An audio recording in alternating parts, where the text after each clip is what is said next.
Hey everyone, you are in the right place because today I'm going to show you how to congratulate your friends on Duolingo. So without further ado, let's get started. Alright, so first of all, open your Duolingo app on your Android device. And now, if you have been looking for the friend updates section, you probably noticed that it's gone. Duolingo removed this feature, likely due to the bugs and platform issues. Instead, go to the strict section and you will see this.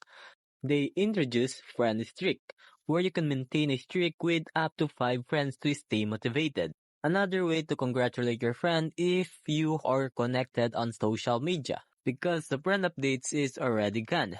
So the best thing to do is use external apps. And that's it. Now you know how to congratulate your friends on Duolingo, even without a friend updates feature. So I hope this is helpful. If you have any issues, let us know. Thanks for watching and take care.